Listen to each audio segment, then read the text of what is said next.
Welcome to the Michael Rivero What Really Happened radio program. And welcome to our show today. It is Tuesday, May 4th, 2021, also known as Star Wars Day. May the 4th be with you. And it's also the anniversary of the Kent State Massacre back in 1970. Not as much fun as Star Wars, I'll grant you.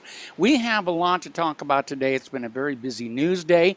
And as usual, we're going to do news until we run out of news. And then we're going to open up the phone lines for your comments and questions and so forth. Mike is in our control room, keeping us out of trouble and keeping the systems running there and keeping the mutant hamster fed. So let's get right on into it. The weather in this part of the country is really kind of wild. We had a big thunderstorm earlier today.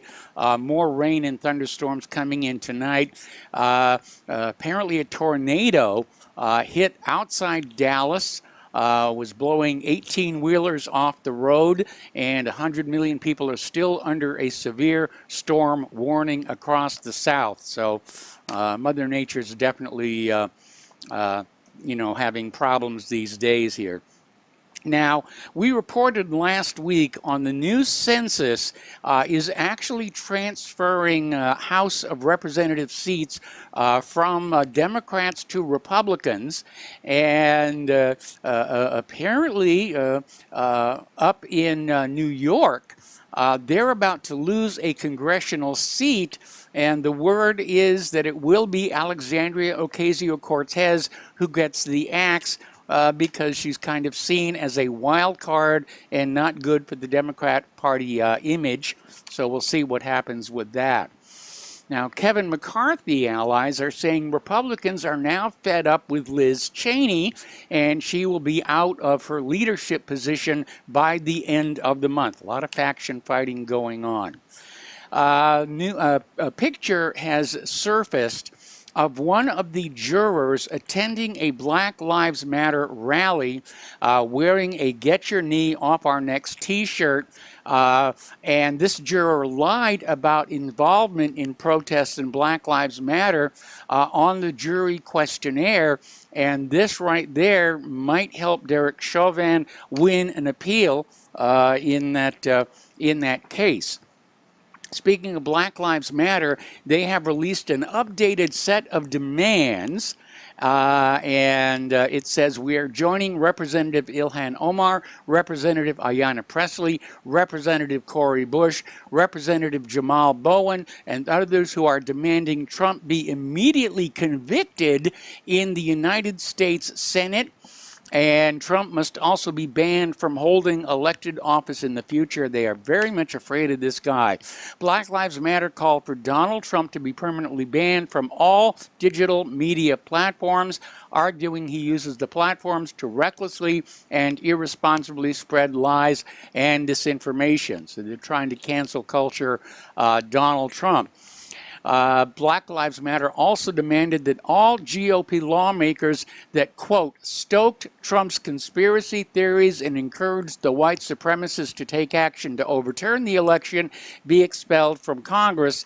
And again, you can smell the fear that their fraud from last November is becoming known to the majority of the American people. Getting on back to Ashley Babbitt, the family, of course, is suing the Capitol Police right now, and their lawyer has come on out saying that the still unnamed police officer who shot Ashley Babbitt did not issue a warning first.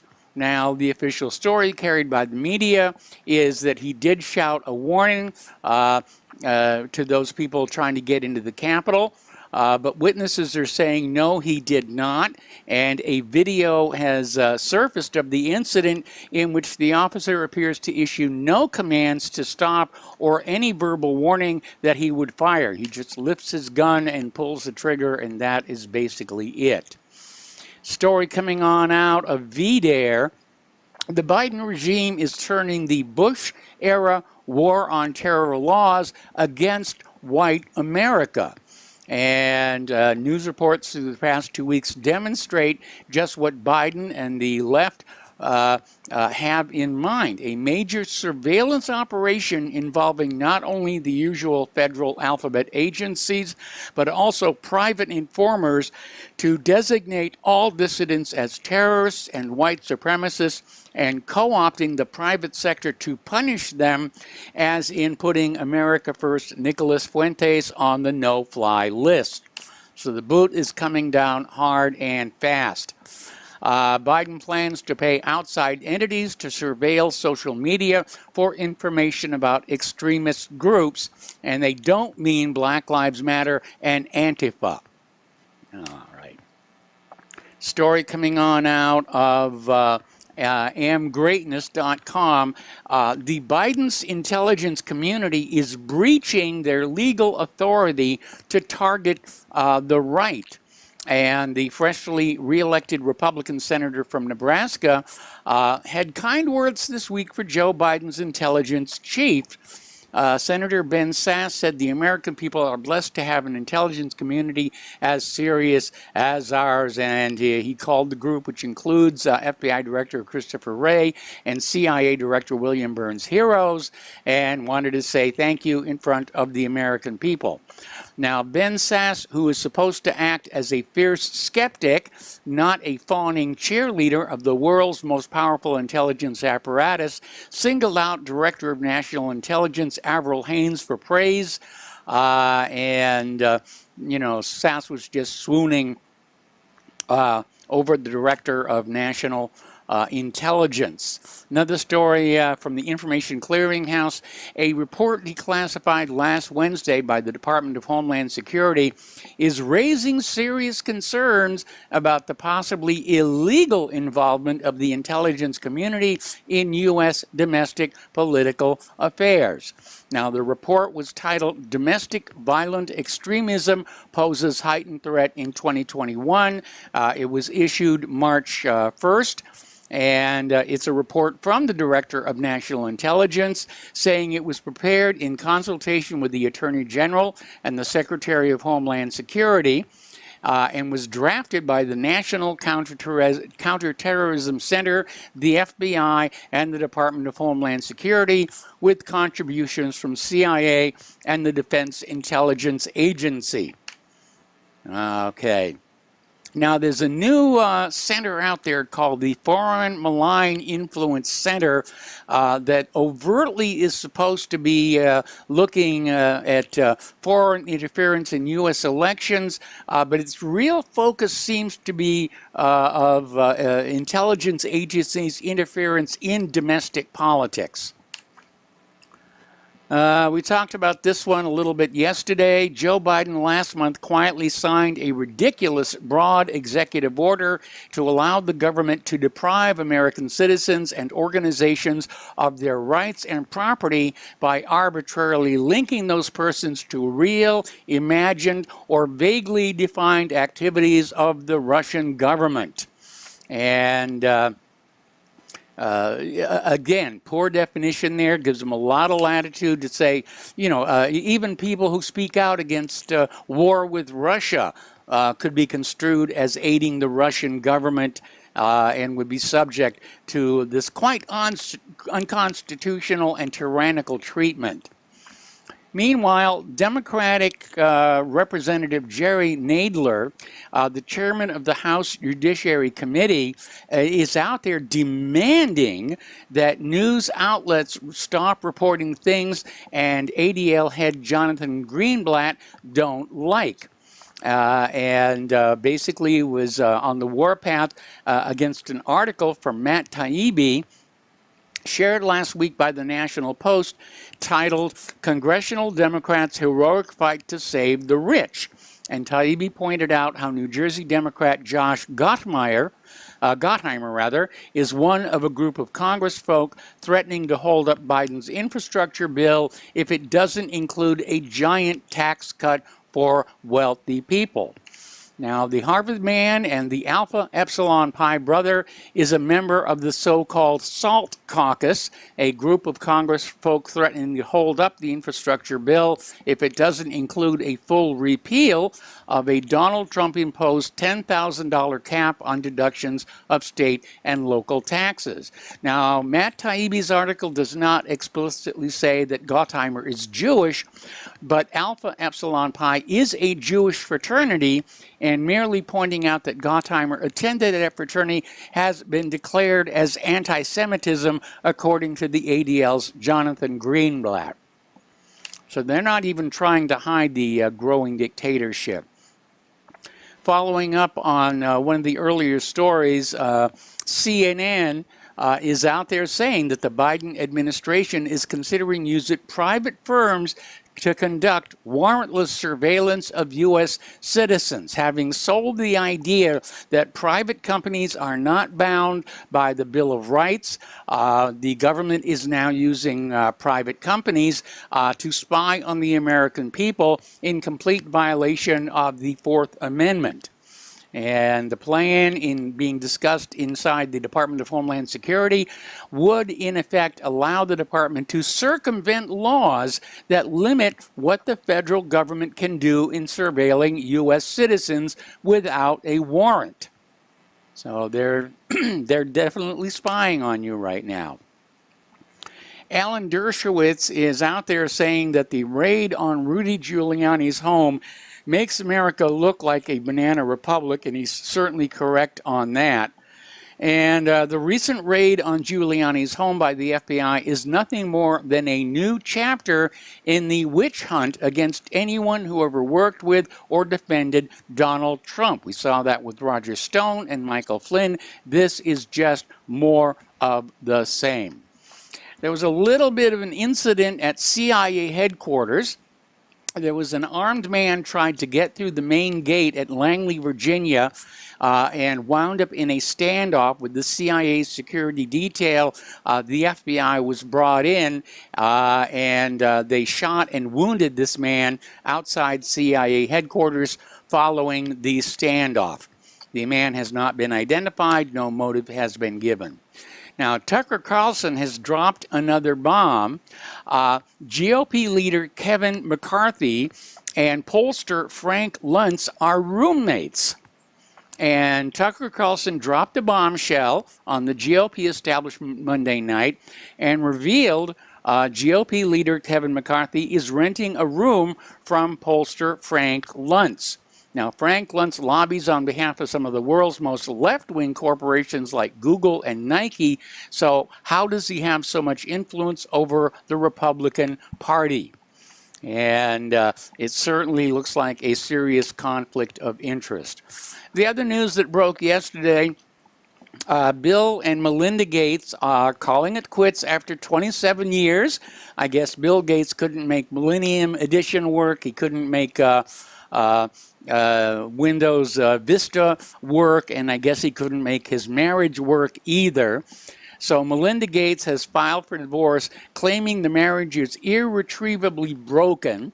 There is no prenuptial agreement, which signals there might be a major fight over the $130 billion fortune the Gates have, although so far the word is that it's going to be an amicable separation. Bill and Melinda Gates are going to continue to work together at the Bill and Melinda Gates Foundation, and meanwhile they're going to carve up the Gates fortune, which includes Da Vinci artworks, private jets, and luxury homes, including the $125 million futuristic eco mansion called Xanadu 2.0. It has a 100-seat dining room, a pool with fossils, and a vast library with a Great Gatsby quote engraved. The Gates also own a $43 million estate in Del Mar, California, plus a $59 million ranch in Florida and a Wyoming home. So that's going to be kind of interesting.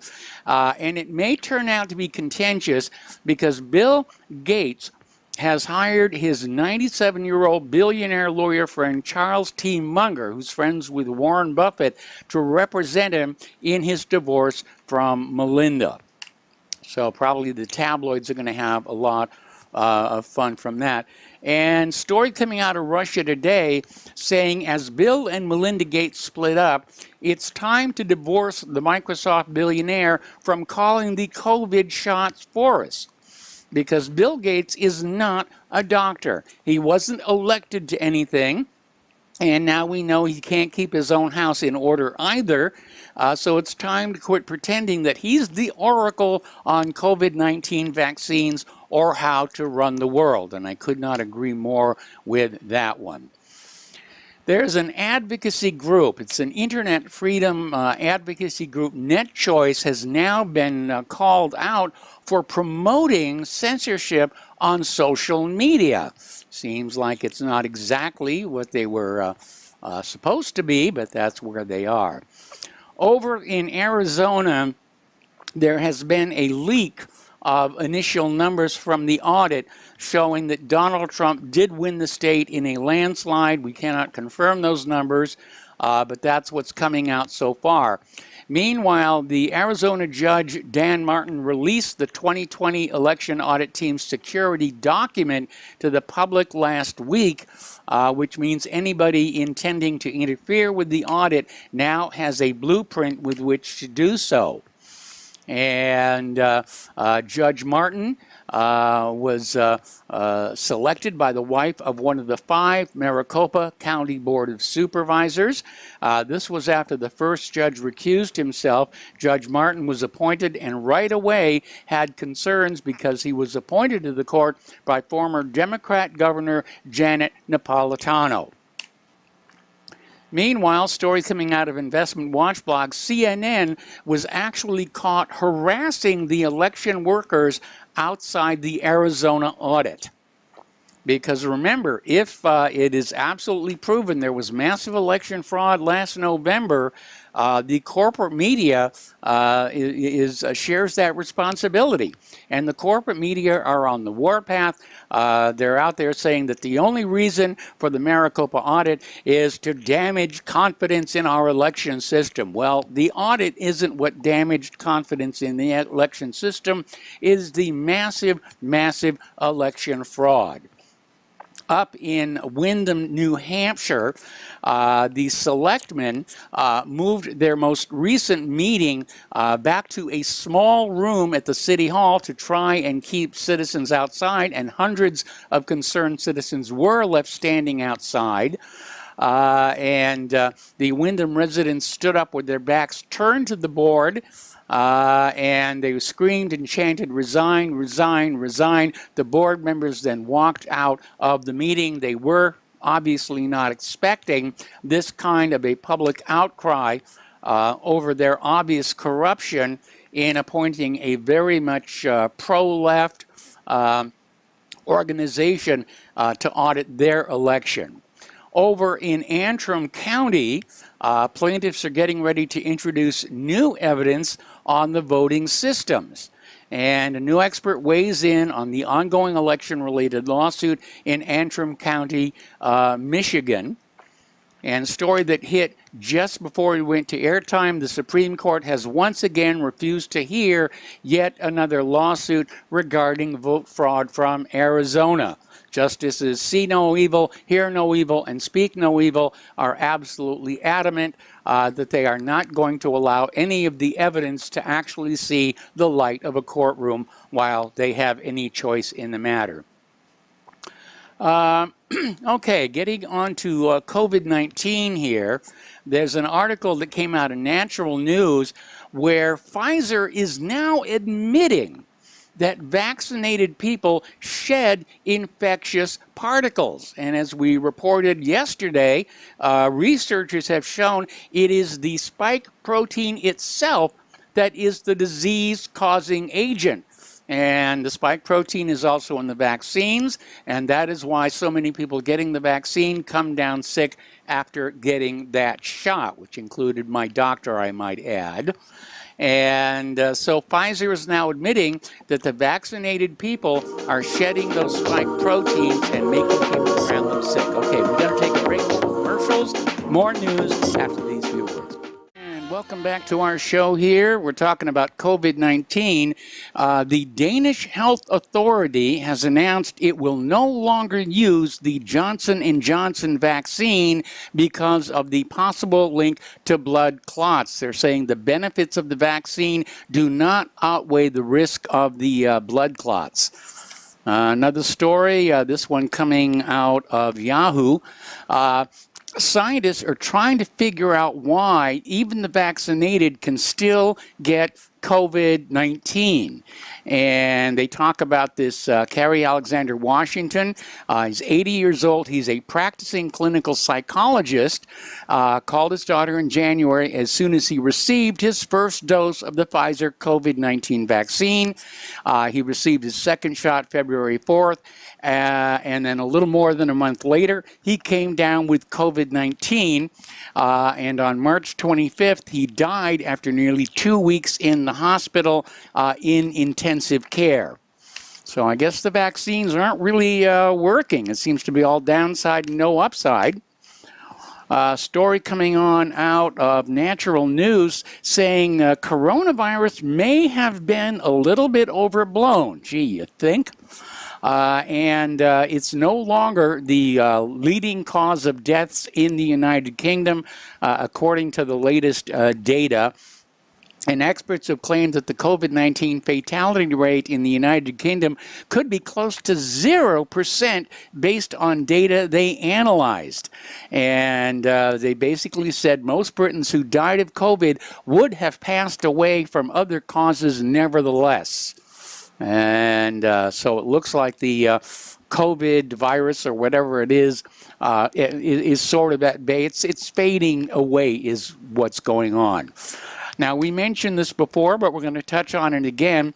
Florida Governor Ron DeSantis has lifted all remaining COVID rules. He is banning vaccine passports. He will allow businesses to still require masks and social distancing, but it is up to the individual businesses. And I'm going to make a prediction right now that businesses that don't require masks and social distancing are going to do a lot better than those that do. But DeSantis said we are no longer in a state of emergency. And virus deaths in Florida have fallen sharply. Over in Arizona, the governor is banning government-mandated vaccine passports.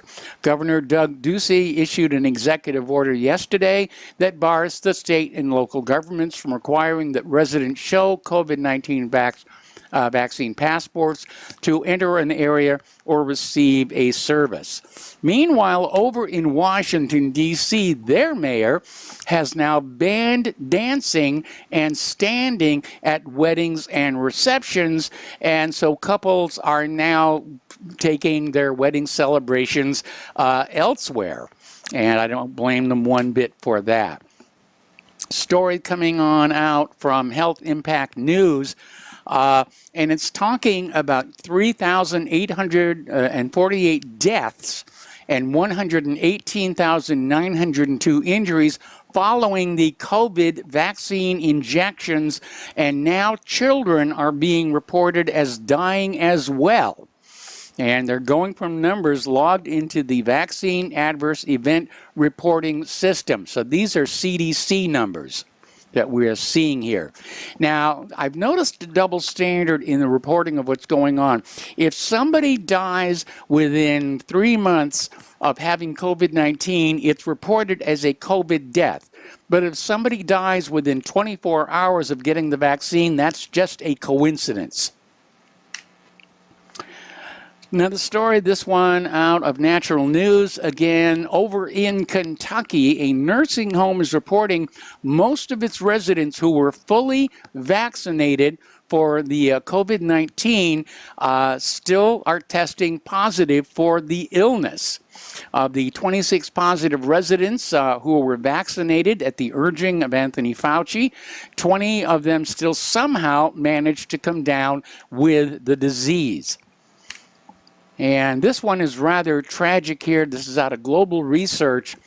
Pfizer is now conducting COVID-19 vaccine experiments on children, and a 2-year-old baby passed away just 6 days after getting the second injection of the experimental vaccine from Pfizer. That really is a tragedy. Another story, this one coming out of Zero Hedge. Patients who have come down with vaccine blood clots are now seeking payouts from the government vaccine injury fund. And so those who have a severe, even life-threatening reaction to the COVID-19 jab face a difficult path to compensation since U.S. law shields producers of the vaccines from lawsuits. And instead, Bloomberg is reporting patients are left to file claims with an obscure federal fund that it has a program with a history of rejecting claims and a relatively high bar for recovering costs. We're going to take another break for commercials. And welcome back to our show here. We're talking about COVID-19, and more people are deciding not to get the vaccines. So we're starting to see more attempts at coercion. Michigan's Gretchen Whitmer has basically said, conform or bad things will happen. And a lot of states are experimenting with offering inducements. Like beer, get a shot, get a beer, even a monetary reward. Maryland's Governor Larry Hogan is offering a $100 financial incentive to state employees who get the vaccine. They are really pushing this very, very hard. Now, the other day we were talking about how there's concern that the vaccines are causing all kinds of reproductive problems, but now the CDC is officially recommending that pregnant women get the COVID jab. And this is based on preliminary post-marketing surveillance data. In other words, it's a marketing decision, not a scientific one. And post-marketing surveillance is not a sufficient substitute for randomized placebo-controlled safety trials. So as of February 28th of this year, the combined miscarriage and preterm birth rate was 23.3%. As of April 1st of this year, the miscarriage or premature birth rate was 29%. So the rates are going up as more reports come on in and as people get vaccinated. Okay, the FDA is expected to authorize Pfizer's COVID vaccine for teenagers ages 12 to 15 by next week. And so they're going to be sticking that needle into young people's arms. Story coming out of MSN.com saying it's time to start shunning the vaccine hesitant because they're blocking COVID herd immunity. And I think that's really a very silly situation here. Herd immunity is arrived at naturally, not through a needle. Over at Twitter, they are censoring all peer-reviewed science, exposing the futility of the masks. We had this story from Stanford where they had researched it and basically reported the virus particle for COVID is 1,000 times smaller than the holes in the masks people are wearing. And it's like I've said before, it's like trying to keep mosquitoes out with a chain link fence. And let's see.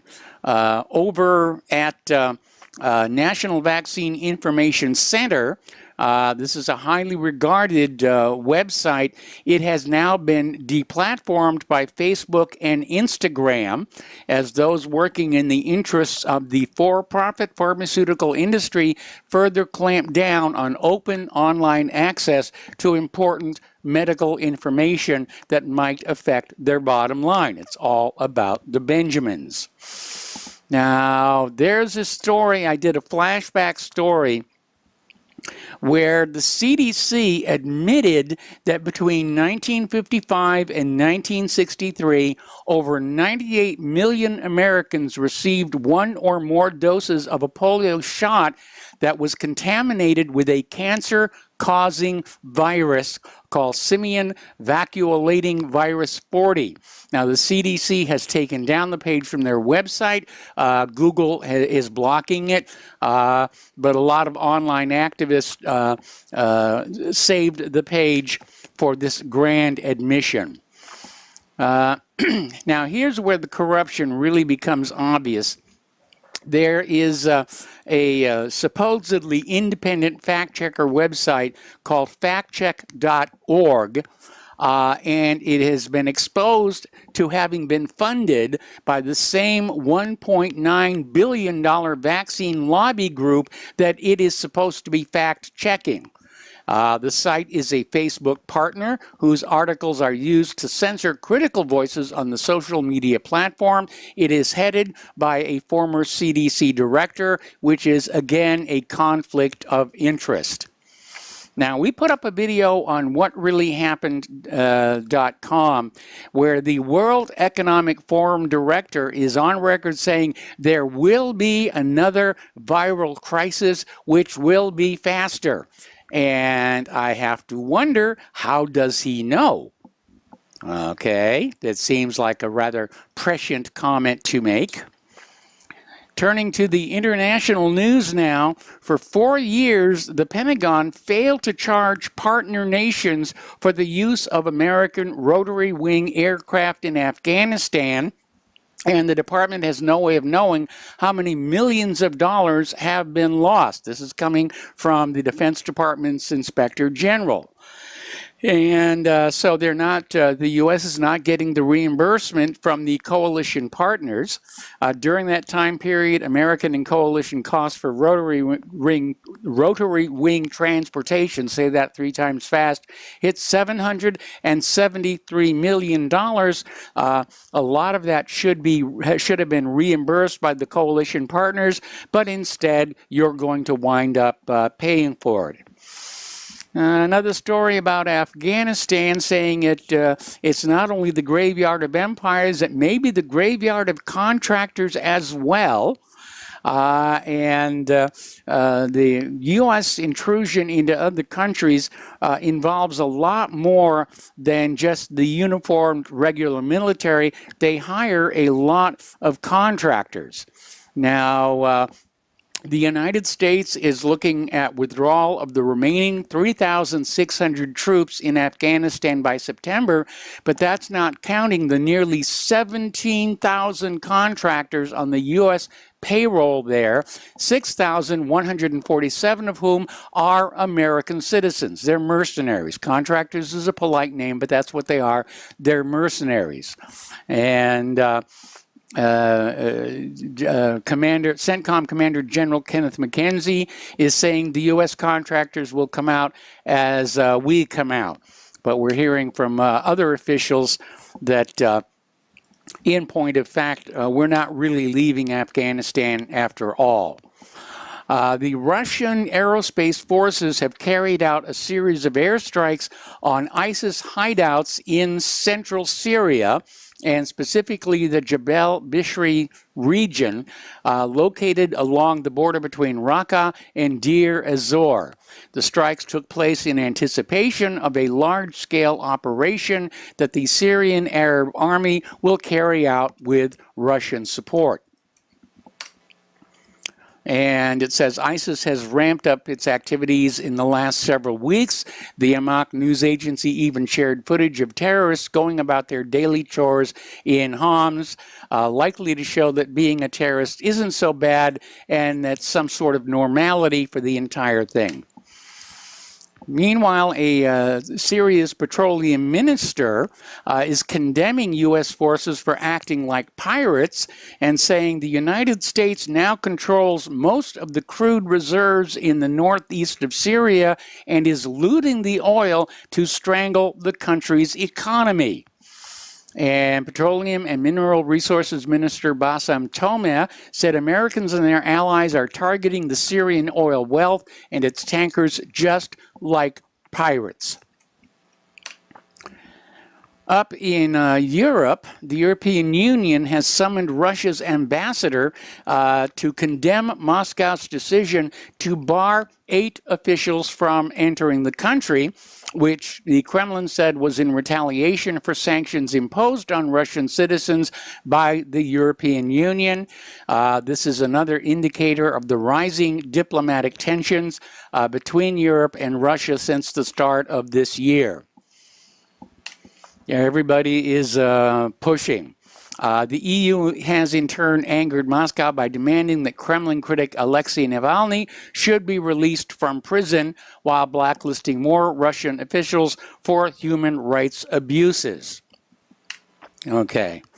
Lieutenant General Scott Barrier, director of the Defense Intelligence Agency, is now out there claiming that Russia poses an existential threat from the North to the South Pole. Seems a little extreme to me. And the transcript of his testimony runs to 57 pages, is very broad in its scope, but again, he's basically bashing Russia and trying to portray Russia as a bad guy that we should all want to go to war with, and I definitely do not agree with that. And over in the Philippines, their top diplomat, his name is Locsin, literally in a tweet was telling China to get the blank out of their territory. So the tensions are building there. Story coming on out of Al Jazeera. U.S. President Joe Biden is supposedly pushing to reinstate Iran's nuclear deal, and the talks in Austria appear to be working. Israel, however, continues to see its security jeopardized by a potentially nuclear Iran and is trying to thwart negotiations in any way possible. U.S. officials are in the Middle East to try and tamp down the concerns over the Iran deal. To tamp these concerns down, the Biden administration has dispatched officials to the region. Senator Chris Coons, who is seen as a key Biden ally, spoke with reporters in Abu Dhabi on Monday. He said he was there to alleviate the United Arab Emirates' understandable and legitimate concerns and create a broader engagement with Gulf countries. Benjamin Netanyahu may not have his job much longer. He has a deadline today, which is actually probably past Israel time, but he had a deadline to form a new government and no indications that he has a path to a parliamentary majority, which would prolong the country's unprecedented political stalemate and threaten to end the record run of Israel's longest-serving leader. Now, Netanyahu is desperate to hang on to power because as soon as he's out of office, he's looking at all kinds of corruption charges and possible jail time. Netanyahu had a 28-day window to build a government after failing to win an outright majority in the elections last March, and that window expired at midnight Israeli time. And if the prime minister fails to reach a deal with potential partners, President Reuven Rivlin will turn to one of his rival lawmakers who are already trying to negotiate the first coalition to exclude Netanyahu in 12 years. So that we'll see what happens there. And next commercial break, I'll see if there's an update on that story. Now, here is a little bit of propaganda, and it's coming out of Breitbart. And the headline reads, Iran almost certainly interfering in Scottish politics to boost separatism and harm the United Kingdom. Now, when they say almost certainly, that is media speak for we don't actually have any proof. We just need to demonize Iran some other way and try and undermine Scotland's desire to be a free and sovereign country. Now, over in Yemen, we've been hearing for a while that the United States has kind of pulled out of that conflict, and it's now Saudi Arabia's war. But according to this article that came out of Anti-Empire, the United States is still providing ground support for Saudi aircraft that are bombing Yemen. And Pentagon officials admitted the United States continues to provide maintenance support to Saudi Arabia's Air Force that could be used for both offensive and defensive operations. So they're still tangled up in that. Over in Eritrea, troops have killed more than 100 civilians in Tigray, according to the Ethiopian Human Rights Commission. And they're saying that this may amount to crimes against humanity. Alrighty, if you ever wonder where your defense dollar goes, here's a good example of it. This is from antiempire.com. The Pentagon is planning to spend almost $18 billion with a B to develop, produce, and support its new surface-to-air interceptor missile that is supposed to stop incoming nuclear missiles from North Korea or Iran. And for that $18 billion, they're going to get just 31 of those missiles. Okay. The Veterans Affairs Secretary wants more vets sickened by the burn pits to file claims, but many of those claims are still being turned away. And so Department of Veterans Affairs Secretary Dennis McDonough wants more veterans who believe they were sickened by exposure to burn pits overseas to seek help from the department, despite many being turned away. So that was a nasty thing, those burn pits here. Meanwhile, another story, this one coming out of Responsible Statecraft. Business is good for weapons companies, according to their just-released first quarter 2021 earnings. Lockheed Martin, Northrop Grumman, and General Dynamics all had first quarter revenues that exceeded estimates. Business is booming, along with most of their products. And the executives from all of these corporations were surprisingly blunt with investors, saying that the Biden administration's tilt toward great power competition with China and greater international instability means that the money's going to keep on flowing. There's going to be a lot more weapons being sold and a lot of money to be made, and so people are investing in those defense contractors. Over in the European Union, members of the parliament have vowed to reject the European Union-China investment agreement that was awaiting ratification. They're blaming it on China's human rights abuses and sanctions by the ruling Communist Party. More than 30 members of the European Parliament took to the floor on April 28th to denounce China for demanding that the EU stop criticism of its human rights records, saying they won't ratify the China investment deal unless human rights are addressed first. Okay, we got to take another break for commercials, and we will be right back. Welcome back to our show here, and getting into the economic news. Joe Biden had another mental glitch, if you will, and he came out yesterday saying that Americans earning less than $400,000 will not pay a single penny in taxes. Twitter was all Twitter about the biggest tax cut in history, but it turned out the president, as he is wont to do, misspoke, and we're not exactly sure what he meant to say. But it's another gaffe by the gaffer-in-chief. Mitch McConnell is saying there will be virtually zero GOP support for Biden's $4 trillion infrastructure plan, and probably the main reason for that is nobody knows how it's going to be paid for. Biden's just going to, borrow the money from the Federal Reserve and stick future generations with that bill. Commodities are riding high on the current weakness of the U.S. dollar, and as a result, Prices of raw materials from food to metals used to make almost everything are skyrocketing right now. And we're seeing it here in the store. We're hearing that wood prices have increased so much, it's adding something like 30% to the cost of new home construction.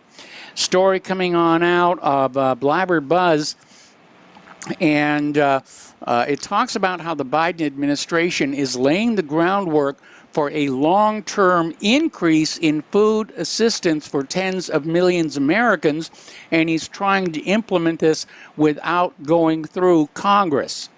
And he's using as a device an obscure U.S. Department of Agricultural shopping list used to define food stamp benefits perceived as the market basket. And so by playing around with that number, he can definitely increase payments to Americans on food assistance. And, you know, I don't want to see Americans hungry, of course, but again, Biden is going to bankrupt this country. And it all comes down to the fact that we're not making products other countries want to buy. And Wall Street seems to have gotten into this idea that if they just shake the money back and forth hard enough, it's magically going to grow, and that really does not work. You need to have manufacturing, you need to have products people will buy, and you need to have those high-paying jobs so that Americans can earn a decent living and power the consumer economy. Story coming on out of citizenpress.com, Joe Biden's new tax plan will allow the IRS to snoop on your bank accounts without a warrant. And there's a new provision that would require banks and financial institutions to start telling the IRS what you have in your bank account, when money is moved around, and the like. Okay, we got to take a break for station identification, and we'll be right back with more news. And welcome back to our show, hour number 2. We're talking about the economy, and the United States is launching 5 digital dollar pilot programs. This is yesterday, a nonprofit organization, Digital Dollar Project, said it would launch these 5 pilot programs over the next year to test the potential uses of a U.S. central bank digital currency. This is the first effort of its kind in the United States, heading toward that cashless society. And getting on to wokeness stories here. 9 months after officials in the affluent Carroll Independent School District introduced a proposal to combat racial and cultural intolerance in schools, voters delivered a resounding victory Saturday to a slate of school board and city council candidates who opposed the plan. This has to do with that critical race theory. It was an unusually bitter campaign that echoed a growing national divide over critical race theory. So the election basically booted out the old school board and put a new one in. Story coming on out of Middle East Monitor. Students at the University of Bristol have spoken out in defense of prominent British professor David Miller, who is under attack for criticizing the Zionist state of Israel. And other university students have joined them in their defense of the renowned lecturer. Now, pro-Israel groups describing themselves as proud Zionists have been leading a vicious campaign to have the professor sacked from his post at Bristol. And again, they're out there saying that criticisms of Zionism and Israeli violations of Palestinian human rights are anti-Semitic. Okay. Getting into some science and energy news, story here from Zero Hedge, the ugly truth about renewable power. Remember when Texas literally froze last February? There were huge blackouts all over the place. Some blamed the blackouts on the wind turbines. Others blamed them on the gas-fired power plants. And in truth, both the wind turbines and the gas plants froze because of the abnormal weather gosh darn that human-caused global warming. When Warren Buffett's Berkshire Hathaway said it had plans for additional generating capacity in Texas, it's talking about more gas-fired power plants, about 10 gigawatts of them. And, okay, we're going to go ahead and open up the phone lines now. Area code 512-248-8252. And let's get on back here to more of the news. Interesting little article coming out of, let's see, this came out of Russia Today, no less. And they're commenting about this article that came out in Vogue asking, is having a baby in 2021 pure environmental vandalism? And this Russia Today article is saying that the green activists have shamed people out of flying, then eating meat or having pets, and now they're trying to say that having children is a climate crime. And it's hard to imagine why anyone sane would choose to have kids right now, given the state of the world. But still in all, it's a bit of a reach to accuse wannabe parents of committing an offense against the climate by having children right now. Over in Great Britain, they just had their coldest May bank holiday ever. The temperature hit minus 5.9 degrees centigrade, and that was recorded before the snow, heavy rain, and 70-mile-per-hour gales hit. And again, gosh darn, that human-caused global warming. Okay. This is where wokeness and cancel culture is really getting silly. Disneyland in Anaheim has just now reopened after a year because of COVID-19. And one of the things they did during their downtime is they revamped the Snow White ride. And they added a scene where the prince is kissing Snow White to wake her up. And it has drawn criticism because she is asleep, obviously, and therefore not able to give the prince consent to kiss her. And so that's drawing criticism. And my guess is Disney will probably duck out and change that again. Okay, let's see. All right, story coming on out of the Blaze. Earlier this year, Coca-Cola became the poster child for how a corporation could shove leftist ideologies onto the consumers. The company suspended advertising on Facebook in a push to censor former President Donald Trump, published a manifesto about racial equality, and demanded all legal teams working for Coke meet certain diversity quotas. This prompted a huge backlash and a call for a boycott. The boycott threat apparently worked, and so Coca-Cola is now shifting direction and pulling back from this extremist position. Okay, we're going to start taking phone calls now. We've got Kelly in Austin. Hello, Kelly. Welcome to the show. What's on your mind? Hey, about that Snow White story is the prince's name Al Franken. Okay. Remember that? Okay, I spent all last week in Van Horn, Texas, in the vicinity, and planning a field trip, and I talked to many ranchers. And what I'm hearing from them is that they're ready to shoot back. Yes. They're tired of this stuff. They're overrun, and I heard a lady called into the Steve Bannon talk show. It was. Mm-hmm. She's from the Valley, and she's Mexican American, and she's Republican, and she reported that there have been gunfights already between invaders and between ranchers, and I expect it to get worse. The ranchers are armed, and they're not afraid to use their firearms. And if things get worse, they will shoot. One rancher in particular told me, and his ranch is up on the Eagle Mountains in Hudspeth County, and these are not easy mountains to cross, believe me. Yes. And he said he finds stuff all over the mountains that they leave behind. And so they are a determined lot. They're coming across very difficult terrain. I mean, they're having to get up over elevations of 7,000 feet and more to cross those mountains, and they're very rugged mountains. But they're coming over, and they're abandoning things along the way, clothing, whatever else. But they're coming, and the ranchers are aware of this. These people are coming across. They're cutting their fence lines. Yes. In half so they can move through. The Border Patrol typically put geophones along roads so that they can detect movements along the roads.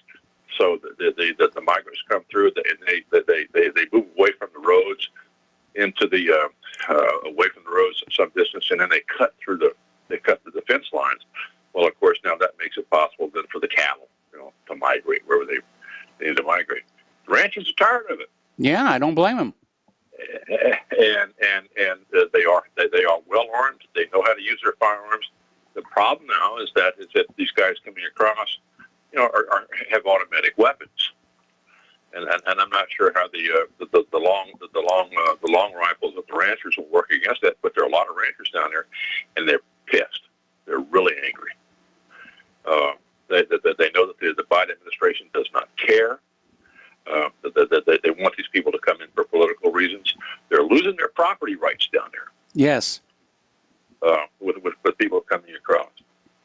And I predict, Mike, that it's just a matter of time before a full-blown shooting war breaks out down there between the drug runners and the human traffickers and the ranchers and other people south and along the Texas-Mexico border who are just tired of it and will not wait for the Biden administration to get off of his butt to do something about this. The Biden administration won't get off his butt. No, they won't. He's increased the cap on refugees coming to this country, and they're just flooding them all in here on the belief that they'll all vote Democratic, even though they're not supposed to vote at all. Yeah. Now, I talked with the rancher yesterday. I called him, or he called me from West Texas, and he said that his wife had talked to somebody who was down in the valley, which is further to the southeast, and she speaks Spanish, and she ran into people who were landowners down there who said that they wake up to find 30 and 40 of these people camped out in their front yards or on their property, and they're telling them, you have to be nice to us because your president says you have to be nice to us. So they're being told, the migrants are telling the Americans down there, you can't do anything to us because your president says you can't do that. You have to be nice to us. And the ranchers I've turned to said, I'm not going to be nice to you. I'll shoot. I mean, things have gotten to this point. Got to that point. We're at a flashpoint, Mike. Yeah, we are. Watch this. I don't think we're more than a month or two away from a full-blown shooting war down there on the border, and it's going to be driven by these by the drug cartels and by the human traffickers who have transgressed, who've gone too far, crossing property and threatening people, challenging people who live there. And they're at a breaking point. They're angry, and they know how to use their firearms. And I predict that there will be blood down there before long. Yeah, I'm afraid you're right. Oh, yeah, and you don't mess with Texas. No, you don't. No, you don't. I'm armed and dangerous over here. They're armed and dangerous down there, and frankly, we don't want this, but the government is pushing for it. And I think the Biden administration is going to get not what it wants. I think they're going to wake up one day and finally realize that these people down here mean business. They're not going to allow Biden just to destroy their property, destroy their way of life, destroy their economy. That they're going to fight back, and I predict that day, the day at which you're going to get that backlash, is soon at hand. Yeah. I've said what I have to say, Mike. I've said what I have to say, Mike. So I'm curious to see what other people might have to say about it as well. Thanks for taking my call. All right, you got it. Thank you for the call. We're going to switch to Al in Canada. Hello, Al. Welcome to the show. What's on your mind? Hi, Mike. That's a shame, what I just heard. Yes. It's a disgrace. Anyway, I sent you a screenshot of that CDC polio cancer thing, right? Yeah, I got that. Thank you. Yeah, it's been scrubbed, and of course, I already checked with a couple of places like Snopes, and you know what they're actually giving it kind of an in between. I found that kind of shocking, but Yes. anyway, people can read it and decide for themselves, and they should. But I sent you an article from a website, and it says that the U.S. economy is growing quickly. Yes. Flashing an inflation sign. So, yeah, I just posted that. The economy is doing so well. Why do they need that $4 trillion? I don't think the economy is doing all that well. I know all the official numbers say it is, but you know, I don't trust those numbers any more than I trust the vaccines. Mm-hmm. Yeah. So basically, what this really is well, bread. That's easy, right? Breads are baked in ovens. Yes. And of course, Biden just signed on to that Paris the redistribution of wealth nonsense. So you're going to get carbon taxes, right? Yep.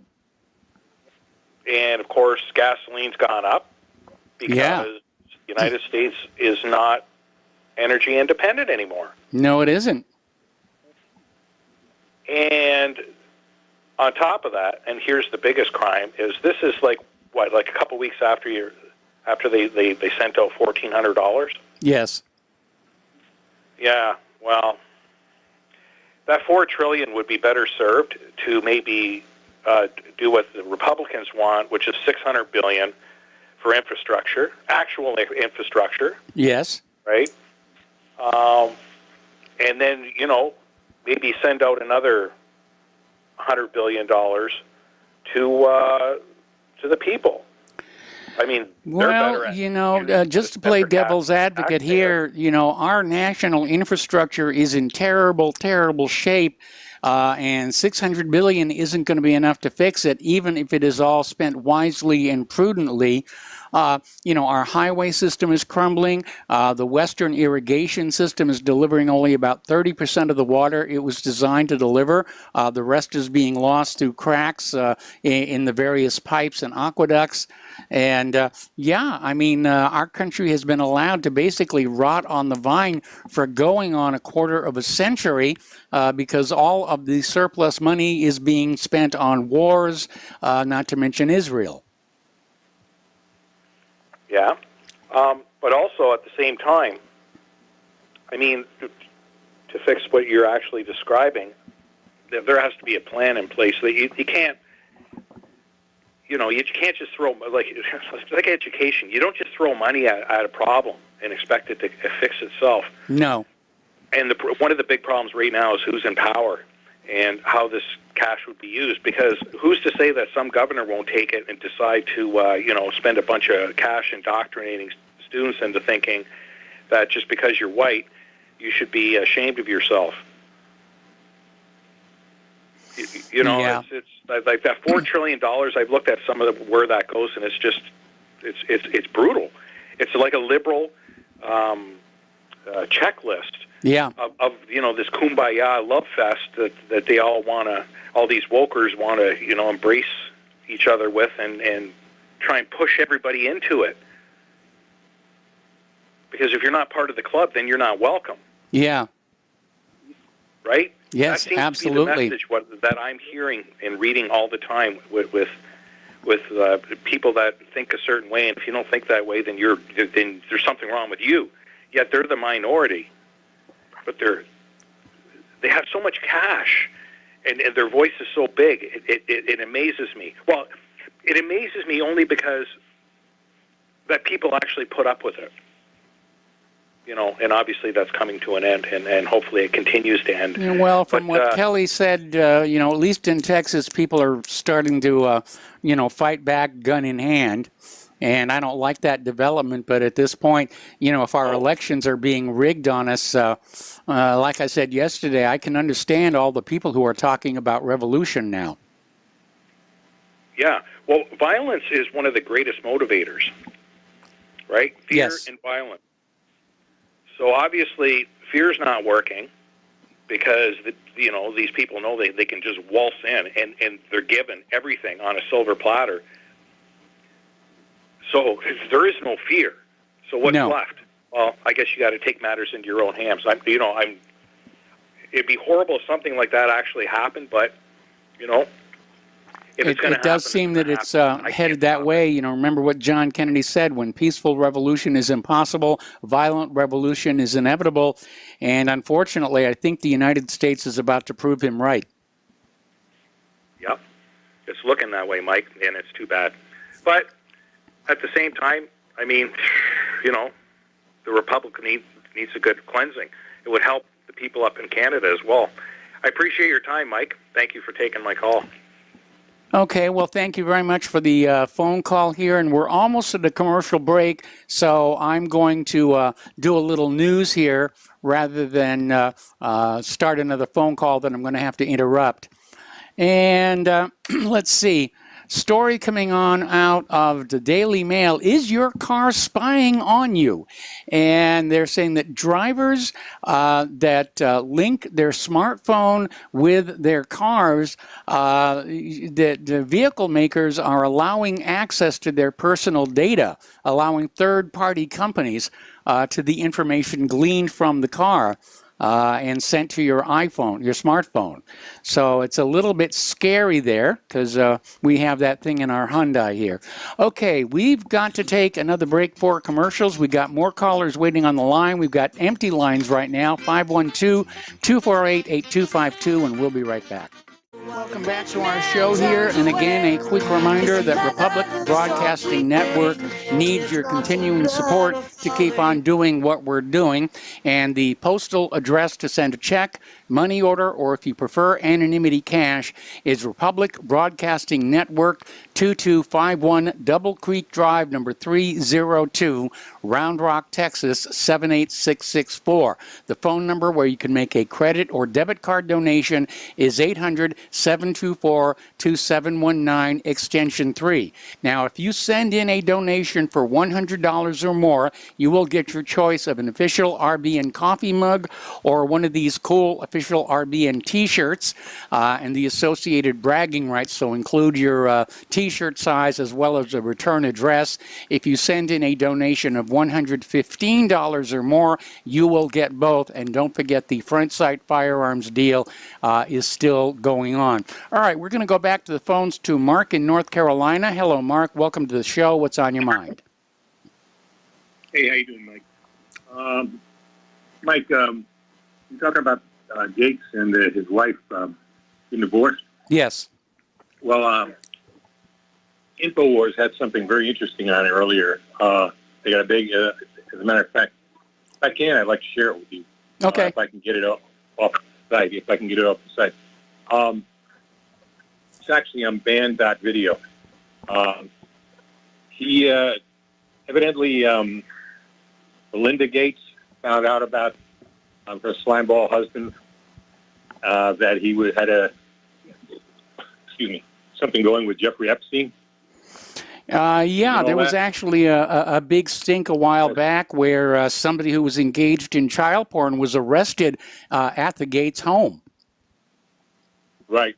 So there you go. That seems to be what's behind it. Then, so you got a hold of that then too. Yeah. Okay. Which doesn't surprise me.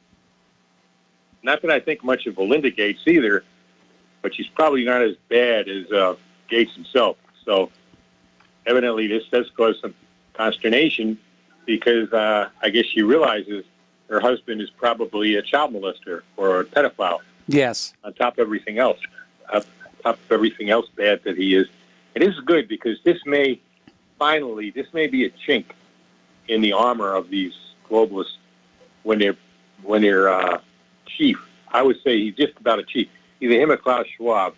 Certainly one of the top chiefs is now caught for what he really is. And I think during the divorce, this is going to really come out. This is not going to be peaceful. Nothing like this is going to be peaceful. Okay. Yeah.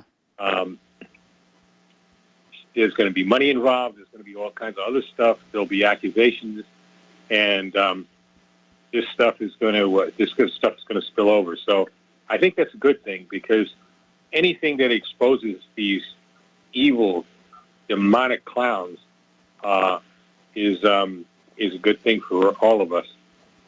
And the other thing is what Kelly was talking about before about the election and all that. Yes. I kind of agree. I do not refer to Biden as president. No. I call him the demented imposter. He should not be in that White House. It's stolen property. He wanted it, and it's not by way. Tom yesterday said, I'm coming to my senses or something about Trump. No, I'm not. I think Trump was basically not a very good president. I agree. He made very bad decisions, especially in the people he hired. He was pretty much incompetent. If he hadn't been incompetent, we wouldn't be where we are now. He would have gotten reelected easily because he wouldn't have had. Well, he may have been reelected. I mean, that's the other reality we need to look at is that he actually won the popular vote last November, but it was taken away from him. No, that I know. What I meant to say is that they wouldn't have been able to steal it because he would have had a decent FBI director. He wouldn't have had a piece of crap like Ray. Mm-hmm. He would have had decent CIA. He would have had a Justice Department, not with a globalist hack like Barr, a deep state hack going way back like Barr. He would have had maybe Giuliani or somebody else in there, somebody else good. And a guy like Dave Clark, maybe the sheriff of Milwaukee County, might have been his FBI director. Had he done stuff like that, we wouldn't be where we are now because this election wouldn't have been able to have been stolen. And if it had been stolen, they would have investigated properly right away, and it would have been reversed because there was plenty of evidence. But Barr and Ray were not interested in it. They wanted Trump gone. Yeah. So that's the thing. He basically is incompetent. However, that doesn't mean I'd vote for Biden, which of course I did not. I voted for Trump. Yes, same here. Biden is 1,000 times worse than Trump. Okay, as bad as Trump might have been, Biden is 1,000 times worse. Yes, that's true. But, I don't forget the things Trump did. I don't. This whole vaccine thing with Operation Warp Speed, it's his fault. He listened to Fauci instead of getting rid of Fauci and locked the country down and gave the dictatorship powers to some of these governors, all the governors really who wanted it. Yeah. All right. All right, Mark, I got to let you go. I'm sorry. We got to take a commercial break. We got more callers waiting on the line, and we'll be right back. Welcome back to our show here, and we're going to go back to the phones to Layla in Canada. And Layla, welcome back to the show. I'm so glad you called in again, and I don't know if you've been listening to the show, but we've had quite a few callers who were hoping you'd come back. Yes, thank you for the welcome, Michael. I appreciate it. But for some reason on main phone, I have not been able to get through to your line, so I'm using one of my alternate phones. I'm calling today specifically to pay tribute to one of your callers, and that is Tom from Florida. Yes. I really admire him, and I consider him to be the modern-day Paul Revere. Okay. Now, I did hear a conversation between you and Tom where Tom said that immigration was the issue, and you said that there were a number of other equally legitimate issues, and you were both right. However, the alternate peripheral issues are impossible without massive immigration, the kind that the evil powers that want to take or have taken over the U.S. Need in order to give them the appearance of legitimacy. Without a rigged election that produces the desired result, they do not have the appearance of legitimacy that most law-abiding Americans will respect. So therefore, immigration brings in the voters that they need and that they can control, and it also allows them then to create the chaos and the killing of one another that will be possible with the criminal elements that they are bringing in. Mm-hmm. Now, as you know, I have numerous distant relatives in the South and Central America, as well as relatives still in the Middle East. And I have found them through my DNA site. And I have heard just terrible things. There are people living in the U.S. who will not return to their original homeland, Central and South America, because of the violence that's going on there. And a lot of it, of course, is the responsibility of the U.S., just as the killing in the Middle East has been largely the caused by the U.S. Mm-hmm. And it's unfortunate the U.S. has been manipulated by the corporations, the multinational corporations that have become so rich. Now, I see the divorce between Melinda and Bill Gates as a very positive feature. It's like a cleavage, a hairline fracture in their collusion, in their cabal. Mm-hmm. I think it's going to break down, and this is a very good time for Americans to take action and to reclaim their country and their rights, their human rights as well.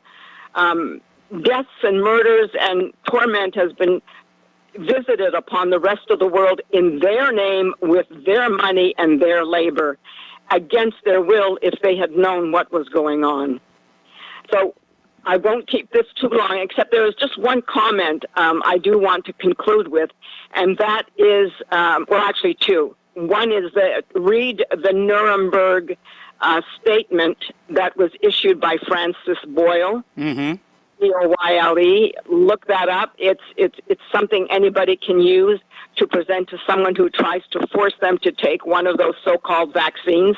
It's experimental therapy, experimental derangement of the human DNA without knowing the long-term consequences. Yes. And secondly, the Constitution. Someone said that the Constitution is the ultimate law of the land. Only in theory. If you go back to a statement by Chief Justice Marshall made in 1845, he said, "Let the end be legitimate." And there is something called the necessary, what is the name of that clause? There is a clause, the necessary and proper clause, that allows the U.S. federal government to take over and supersede the laws of any state. Now, that is above and beyond the supremacy clause, which allows the federal government to take over control. But the necessary and proper clause allowed the U.S. to enter into treaties with the United Nations, thus giving the United Nations supremacy over the United States Constitution. Now, look up the necessary and proper clause, look up the meaning of treaties.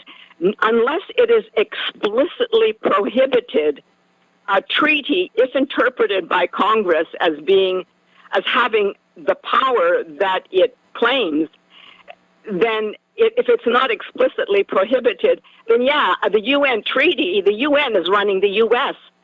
So in order to save the U.S., the United Nations must be taken down. It has been taken over by global corporations. They have used it as an instrument. The WHO, the World Health Organization, with that criminal Tedros Ghebreyesus, who is a profound criminal who colluded with China, colluded with FLOTE and numerous others, including the Chinese here in Canada. The United Nations is now not there for the good of the world. No, they're not. I used to have a source inside the United Nations who said that it was just unbelievably corrupted. Absolutely. I agree with that completely. So once again, I'm sorry I have not been able to call in. And with regard to, I want to apologize for my anger. I guess it was a few months ago, but it was right after I had made a donation of $750 USD. Mm-hmm. That's about 1,400 Canadian at the time. And I had made that donation within the space of about 5 weeks. Mm-hmm. And it was the amount that I was planning to continue donating. So when someone called in and said vile things about me, I became angry, especially because I had just learned of the death of a young Syrian boy that I had been supporting. Yeah. He suffered from bombs that had. Yeah, there were U.S. contractors in Syria, even when Trump may not have known or said that they had been pulled out. They've been there all along. Yes. So innocent people like that. So I was very, very emotionally upset over that boy's death. I had become close to him and his family. Oh, that's all in the past now, and best not to dwell on that. And again, glad that you called in, and our control room wanted me to tell you, we only have 5 lines on the phones, and if they're all taken up, then you won't get a ringtone when you call on in, and that may have been the difficulty you had earlier. That may be, but my primary number, I would like to have the other, because the other, I don't know how good the quality of this phone is. It's the one I keep in my car for when I'm driving around, so I don't know if the audio quality is any good. Oh, you're fine. You're fine. We can understand you just fine. Okay, great. But anyway, you are doing a great job. And once again, Tom in Florida, you're right on, because without the masses of migrants that have come into this country, let me give you one more example. I hate to sound like Tom, but one more point. Anybody who doesn't understand the power of migration, yes, look up the illegal migration into Palestine and how the British were driven out because they had a deal that there would be limited immigration into Palestine, so that the Zionists could not take it over. And the Altalena, the Zionist gangs themselves, the Irgun, this Stern gang, and I don't consider them Jews. I consider you to have legitimate Jewish heritage because you're Sephardi. The Ashkenazim are questionable. Yes. But the Sephardim were very close to the people of Judah and of the Near East and of the Middle East. So, but anyway, those who were responsible were the Ashkenazim, who they sabotaged their own Jewish ships bringing in illegal migrants to win sympathy.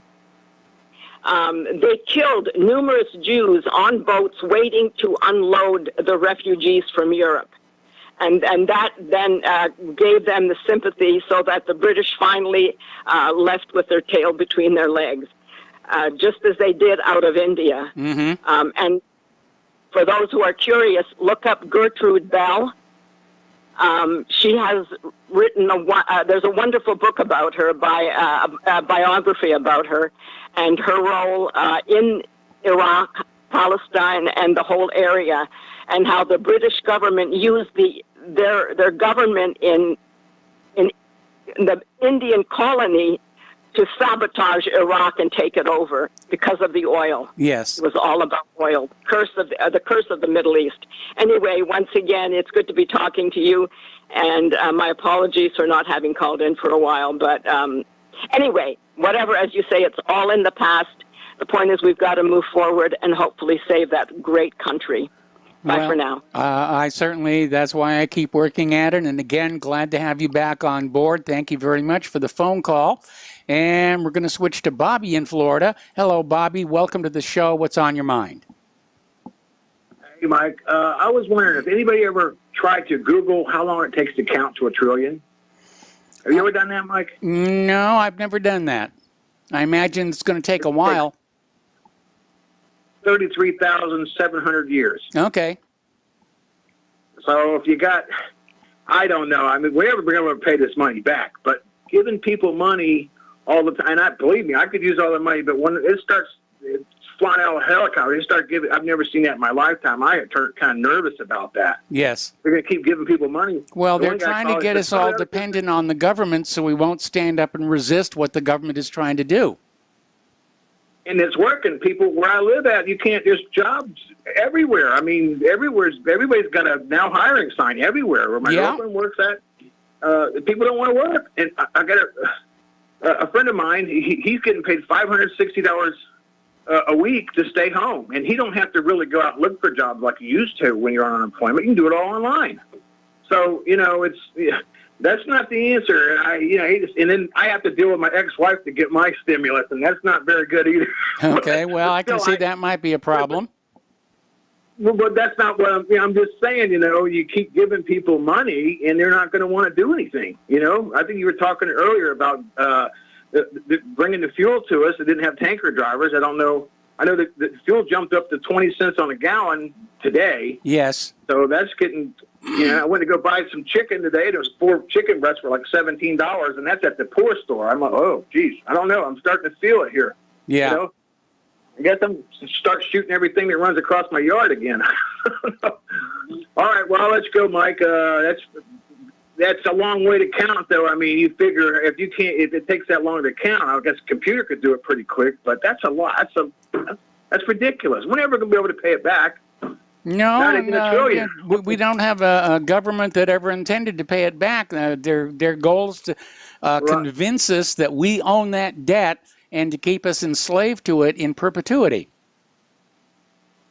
Exactly. And I think Genie Energy has something to do with that stuff going on there in Syria, too. I'll let you go, Mike. Thanks, buddy. All right, thanks an awful lot. We have phone lines open, area code 512-248-8252. And we're going to go to Kathleen in Texas. Hello, Kathleen. Welcome to the show. What's on your mind? Hey, Mike. Hey, Claire. I just called because, I always listen and enjoy it. But I just wanted to tell Layla I am so glad she's back. Layla is back in town. Anyway, she's such a interesting, enjoyable caller with so much enthusiasm, and I think she should have her own show.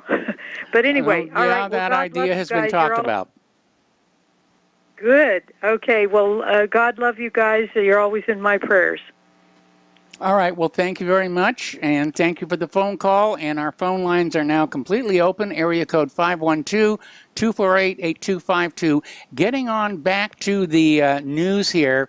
We were talking about cars spying on drivers when you pair your smartphone to the electronics of the car, and that there's a programming in there that siphons off data and sends it on to third-party companies. Well, supposedly, according to the South China Morning Post, a user of the Chinese developer forum V2EX published a post detailing that his Skyworth smart TV was scanning the Wi-Fi every 10 minutes and gathering information such as the Wi-Fi network the TV was connected to, the user's IP address, device names, network latency, and so now the TVs are spying on you as well.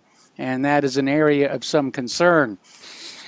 Intel and AMD chips are vulnerable to a new attack. A piece of malware called Spectre has returned. Researchers from the University of Virginia and the University of California, San Diego determined that the new variants leak data via micro-op caches, which are used to speed up processing by storing simple commands so CPUs can grab them quickly. Every AMD chip since 2017 and Intel since 2011 chips uses micro-op caches, so they're all theoretically vulnerable to this attack. And the researchers discovered 3 possible ways a CPU could be infiltrated.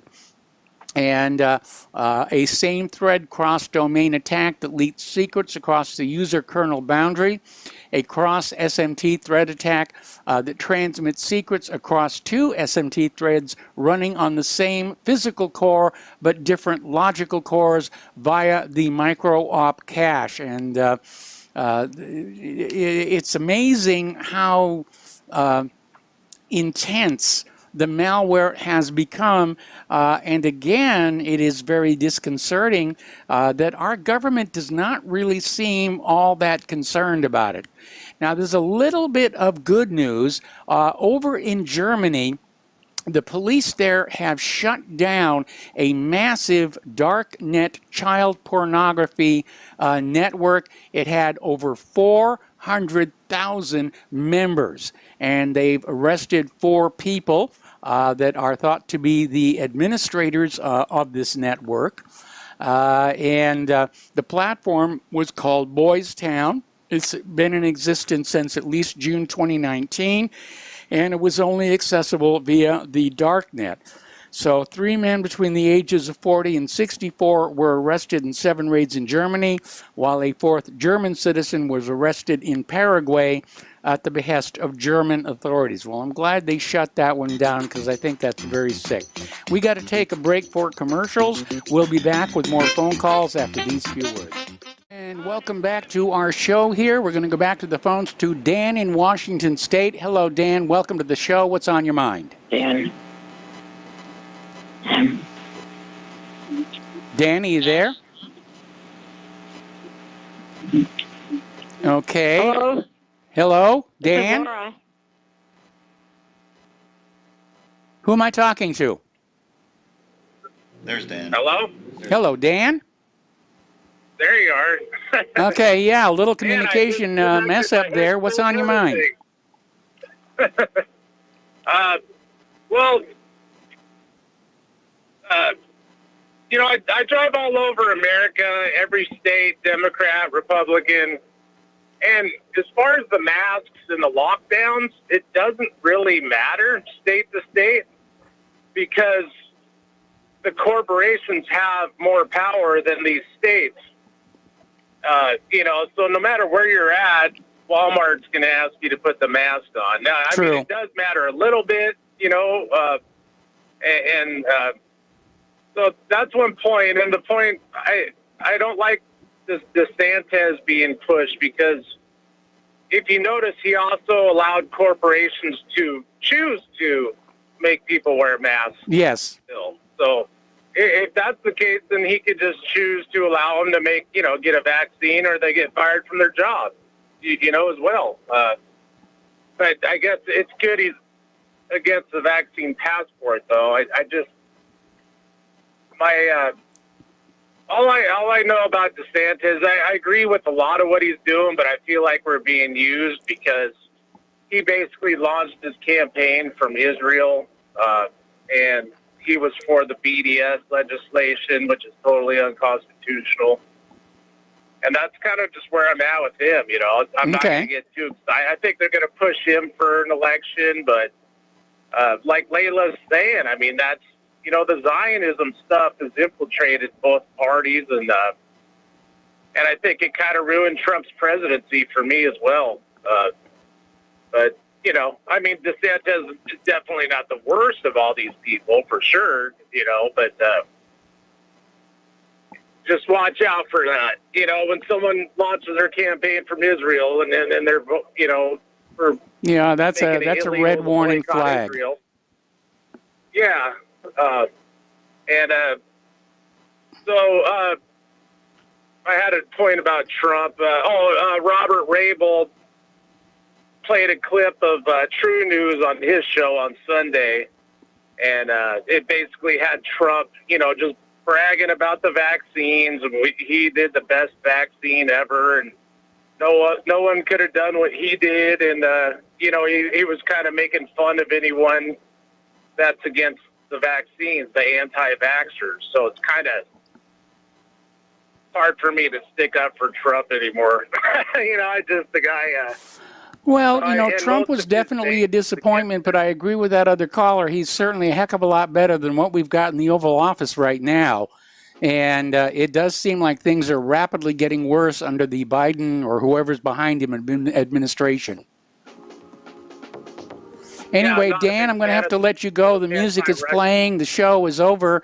And I apologize to those who are waiting on hold. Please try and call back a little earlier tomorrow, and we'll get you on the air with your comments and questions. Stay tuned for John Stadmiller. I'm sure he's got lots of interesting things to share with you. Please spread the word of Republic Broadcasting. Spread the word of whatreallyhappened.com. Please donate. We'll be back tomorrow. Aloha, America.